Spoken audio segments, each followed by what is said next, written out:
नमस्कार। देश में चुनावों का माहौल हो और ऐसे में जाति धर्म का जिक्र ना हो, ये तो नामुमकिन सा लगता है। भले ही हम 21वीं सदी में रह रहे हों, लेकिन चुनाव आज भी काम के मुद्दों पर नहीं जीते जाते। चुनाव आज भी जातिगत समीकरण के आधार पर जीत लिए जाते हैं। तभी तो कोई दल मुस्लिमों का हितैषी बनकर पार पाना चाहता है, तो कोई सवर्णों का, तो कोई एक साथ कई कई जाति के लोगों को साधने की जुगत में रहता है। वैसे ऐसा करने वाला कोई एक दल हो तो बात की जाए, यहाँ तो सारे ही एक जैसे हैं। हाँ, वो बात अलग है कि जाति की राजनीति करते करते इतने पक्के हो गए हैं कि दूसरे पर तुष्टीकरण की राजनीति करने का आरोप लगाने से बाज नहीं आते।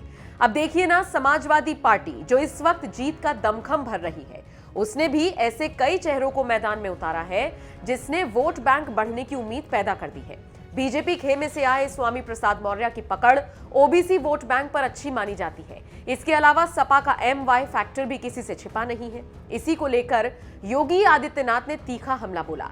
योगी आदित्यनाथ ने बिना किसी का नाम लिए राष्ट्रकवि रामधारी सिंह दिनकर की एक कविता की 2 पंक्तियां लिखी, तो जवाब समाजवादी पार्टी की तरफ से आया।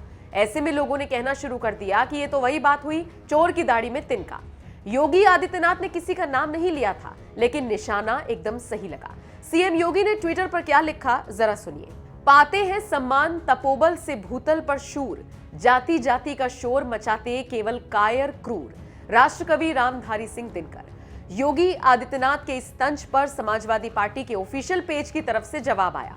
जवाब में लिखा गया, ऊपर सिर पर कनक छत्र, भीतर काले के काले, शर्माते हैं नहीं जगत में जाति पूछने वाले। राष्ट्रकवि रामधारी सिंह दिनकर। समाजवादी पार्टी की तरफ से किए गए इस पोस्ट पर सोशल मीडिया यूजर्स ने अखिलेश यादव की क्लास लगा दी। एक यूजर ने लिखा, खुद के ट्विटर हैंडल से खुद को ही लज्जित करने का ये बड़ा भीषण उदाहरण है। ये समाजवादी पार्टी के अतिरिक्त कोई और कर ही नहीं सकता।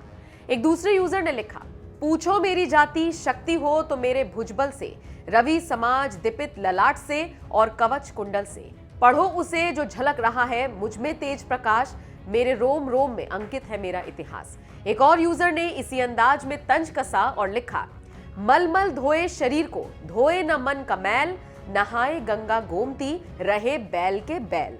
तो देखा आपने, सीएम योगी आदित्यनाथ को जवाब देना समाजवादी पार्टी और उसके मुखिया अखिलेश को कितना भारी पड़ गया। बहरहाल आपको बताते चले, यूपी में 7 चरणों में विधानसभा चुनाव होने हैं। पहले चरण का मतदान 10 फरवरी को होगा, फिर दूसरे चरण का 14 फरवरी को, तीसरे चरण का 20 फरवरी को, चौथे चरण का 23 फरवरी को, पांचवें चरण का 27 फरवरी को, छठे चरण का 3 मार्च को और 7वें चरण का 7 मार्च को डाला जाएगा। नतीजे 10 मार्च को आएंगे।